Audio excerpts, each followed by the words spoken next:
And we are recording! Hello mga my dear! Hello! Ayan. I'm tired. Okay, my dear Leo! October 18, 2023 hanggang sa katapusan, general reading. Okay, so haharap ako sa inyo. Ganyan. Okay? It's been a long day. Ayan. Kakapagod tong araw na ito. Ang dami mga ganap, dami mga eksena. Pero we need to do the reading. Kailangan natin gawin ang iyong reading. Okay, my dear?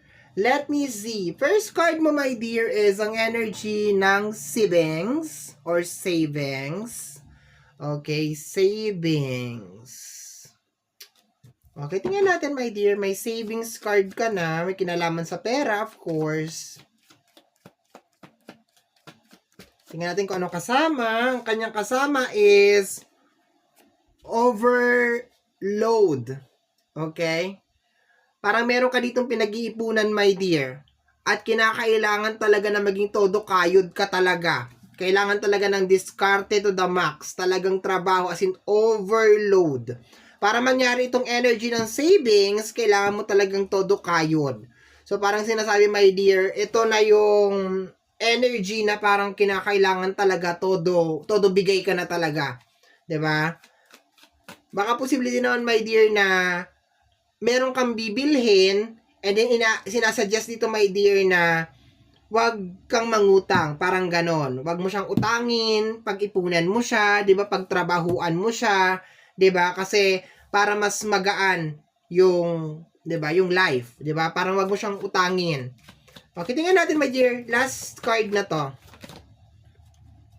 Last card is Daydream. Okay? Daydream. Tumatalsik pa yung laway ko. May kinalaman sa pagbabakasyon. Okay? So, tingnan natin. Unang energy, my dear, is parang meron go signal, my dear. Parang meron go signal, my dear, from October 18, 2023 hanggang sa katapusan na parang kinakailangan mo talagang magtrabaho. Parang kinakailangan talagang mapagod ka. As in, pagod ka nito, my dear. Itong mga end, itong 18 hanggang sa katapusan, talagang pagod ka dito. And posible, my dear, na may kinalaman sa future, kaya kinakailangan mo mag-save, kaya kinakailangan mo talaga magtodo kayod for the future, or meron kang gustong bilhin. Pero ang nakukuha ko dito na parang example is kung kaya mo siyang i-cash mo, wag mo siyang uutangin. Meron ditong bakasyon, ayan, baka yung iba sa inyo nag-iisip na ng bakasyon or parang gusto na magbakasyon. Posible din, my dear, na baka tinatamad ka magtrabaho pero wala kang choice kasi kinakailangan mo ng pera, so kinakailangan mo talaga magtrabaho. Tingnan natin, my dear, kung ano pa mga ibang eksena. Kasi itong 3 cards na to, my dear, malakas na energy to. Ibig sabihin, my dear, pag tungtong ng October 18, ito na yung papasok na energy. Ibig sabihin, parang nawawalan ka ng gana, parang gusto mo na magbakasyon kasi meron ka ditong daydream, pero wala kang choice, kinakailangan mong magtrabaho, or baka naman meron kang pinapangarap na something, pinapangarap mo kotse, pinapangarap mo bahay, pero hindi mo siya afford kasi kulang pa yung savings mo, kulang pa yung pera na hawak mo, so kinakailangan mo siyang pag-ipunan. Baka yung iba sa inyo, my dear, baka nag-isip, utangin ko na lang ba? I-home credit ko na lang. Oh, home credit, baka naman. Diba? Pero hindi ko pinopromote yung utang. Pwede ka na mag-utang, pero dapat importante talaga. Pero kung may kinalaman lang sa luho, no, my dear Leon, no. Makakapaghintay yan. Okay, additional message tayo, mga my dear. Additional message. Todo trabaho lang talaga to, my dear. Wala ka ng time para sa sarili mo. And then parang napapagod ka talaga dito, my dear. Sa itsura niya, oh. Talagang overload. Parang ano ba naman to? Sa tambak na trabaho, daming gagawin. Kailan ba ako makakapagbakasyon sa energy ng daydream? Okay? Parang nagdi-dream ka dyan ng island, ayan, Boracay, something like that. The 8 of Sword. Okay, first card natin sa ating base card is the Eight of Sword. Connected siya dito sa energy ng overload, my dear. Kasi posible, my dear, na baka nasa isang toxic na lugar ka. Talagang ang routine mo lang is magtrabaho, matulog, magtrabaho. Yung alam mo yung parang minsan ayaw mo na lang mag-umaga, my dear. Kasi ito na naman yung same routine, ganyan. Or possibly, my dear, that you are dealing with a very toxic na mga tao, ayan, or parang wala kang ibang option. Kasi pag trap card to, my dear, parang wala kang choice, parang wala kang option kung hindi talaga magtrabaho na magtrabaho. And then sinabi ko na nga sa'yo kanina, my dear, na pagtungtong ng October 18, dito pala sa 3 cards na to, naramdaman ko na talagang patong-patong ang gagawin mo. Patong-patong talaga ang trabaho na meron ka, my dear Leo. Okay, let's go. Additional message pa tayo. Dalawa ito. We have here the Five of Wands. Okay, hindi po sila nagsasayawan dyan, my dear. Sila po ay nag-aaway. Teka lang, nagloloko yung screen. Yung lights, sumasayaw-sayaw. Okay, so, hindi po sila nagsasayawan dyan, my dear. Naghahampasan po sila ng wands. Normally, lumalabas ang 5 of wands pag meron pagkakaiba ng opinion. Posibleng itong 5 of wands na to is representation nitong mga swords na nakapaikot sa'yo. Mga tao yan, my dear, na posibleng pinahirapan ka or binibigay sa'yo lahat ng mga obligasyon. Ayan. Or posibleng din, my dear, sila yung dahilan bakit ka blindfolded, diba? Parang tinitiis mo yung isang sitwasyon because there's a tendency na baka ikaw ay breadwinner, diba? Baka ikaw ay talagang breadwinner na pamilya, kinakailangan mo talaga magtrabaho, walang iba nagtatrabaho, or maraming umaasa sa'yo, my dear. Yan ang nakukuha ko. Next card natin over here is the Moon card. Normally, pag lumalabas ang Moon card, my dear, may mga naglalabasan na something, diba? Maganda to kasi parang na-enlighten ka sa mga bagay-bagay pag lumalabas ang Moon card, okay? Kung makikita mo dyan si Moon card, para nagbukas yung pinto, and then moving forward siya, then meron dyan dalawang guard dog. So, yung kanyang energy is more on parang meron kang natutuklasan, kasi Moon is related sa mga secret or something like that, no? So, there's a tendency, my dear, na nakikita mo na kaya ka nagkakaganito, kaya ka napapagod, kaya mo nararamdaman yung ganitong emotion is because kinakailangan mo mag-save, kinakailangan mo mag-provide, kinakailangan mo tiisin yung sitwasyon mo as of this moment because meron mga tao na nakasandal sa'yo and there's a tendency na baka itong mga tao na to ay hindi mo pa nga ka-close. Okay? O kaya hindi marunong mag-appreciate, hindi marunong magsabi ng thank you. But yung pinakauna na energy na nakukuha ko dito is ito yung mga tao na nakapaligid sa'yo na posibleng nagpapahirap sa'yo. Diba? Posibleng nagpapahirap sa'yo kasi sinusuportahan mo or posibleng daldal ko kasi or posibleng nagpapahirap sa'yo kasi nga kasama mo sa trabaho. Okay? So nakikita mo siya, my dear. Nakikita mo na parang, ano ba tong sitwasyon ko? Hindi ko to deserve. Deserve ko na magbakasyon na kasi dami ko ng trabaho na ginagawa. Okay, let me see, my dear. Additional message pa tayo.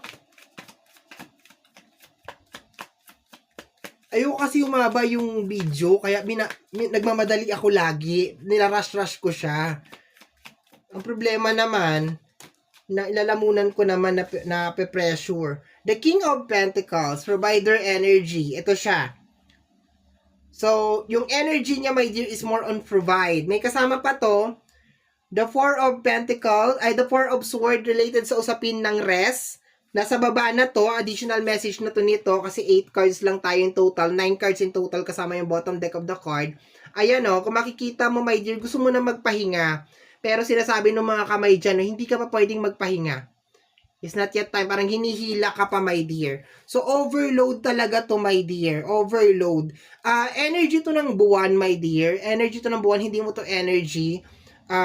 Hinihila ka ng buwan. Okay? Sabi ko nga, baka yung iba sa inyo, baka meron din mga gustong bilhin. Kaya kinakailangan nyo talagang magtrabaho. Kaso, iba yung energy. Sinasabi na kinakailangan mo magtrabaho, my dear Leo. Pero ikaw kasi parang napapagod ka na. Yung pagkabalisa or pagkawala ng gana, my dear, dun sa trabaho ay nawawala. Nawawalan ka in short ng interest. Okay, napapagod ka. Kahit yung mga inspirasyon mo, kung bakit ka nagtatrabaho, my dear, parang hindi siya nagwo-work. Na-highlight talaga yung mga negative na ginagawa nila sa'yo. Ay, tinutulungan ko si ganito, tinutulungan ko sa ganyan, hindi naman na-appreciate, di man lang nagti-thank you, naalala lang naman ako niyan pag sahod, yung mga ganon. No, ganon na eksena. Okay. Next. Additional message ng Five of Wands is, okay, the Five of Cups. Normally, ang Five of Cups, pag lumalabas to, parang nalulungkot ka. Kasi, ang nakukuha ko dito, nalulungkot ka, my dear. Makakaramdam ka ng lungkot, my dear. Kasi, nagsasakripisyo ka, pero parang hindi nag-e-effect or hindi nag-work yung sakripisyo na ginagawa mo. Siguro matagal mo na itong ginagawa na nangangarap ka para sa ibang tao, nangangarap ka para sa pamilya, lahat ginagawang para, pero parang hindi nagwo-work, parang wala talagang nangyayari, parang malungkot ka pa rin, parang hindi ka pa rin talaga nakakapagbakasyon, wala ka pa rin daydream, wala ka pa rin savings, hindi ka pa rin talaga nakakaipon, and nagkakaroon ka talaga ng realization. In short, ang nakukuha ko dito, my dear, na energy is more on parang nagkakaroon ka ng konting mixed emotion. Kasi parang gusto mong magpahinga muna pero hindi ka pwedeng magpahinga. I hope nagigets mo yung point ko. Kung nakaka-resonate ka sa reading na to, naintindihan mo yung point ko and mararamdaman mo siya from October 18 hanggang sa katapusan. Last 2 cards tayo mga my dear. Nagmamadali. Ayoko kasi my dear na humahaba yung reading pero wala akong choice kasi ang dami kong explanation. Kaya ang haba-haba. Kaya ang tanging paraan ko na lang, kagaya nito, todo daldal pa rin ako. May flip card tayo, dalawa. Tama ba ako, dalawa? Ito. Kaya ang tanging paraan ko na lang para hindi magtagal is bilisan yung pagsasalita ko. Kaso ang problema, minsan nasasamid ako, minsan nabubulol ako, minsan nasasamid ako sa sarili kong laway. Ganon. Okay.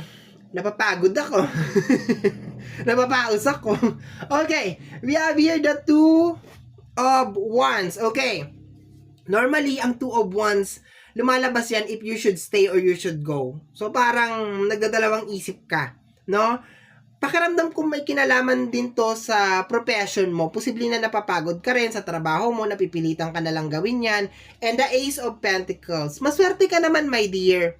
No, maswerte ka naman. You can actually provide. Meron kang kakayanan na makapag-provide. Kaso, ang nakakapagod kasi dito sa energy nitong reading na to, my dear, yung typical na nagtatrabaho ka, inuuna mo na sila, ibinibigay mo na lahat, kumbaga sinasantabi mo na yung sarili mo, kahit hindi ka na makapag-ipon, pero parang wala pa rin appreciation, wala pa rin pagbabago na nangyayari.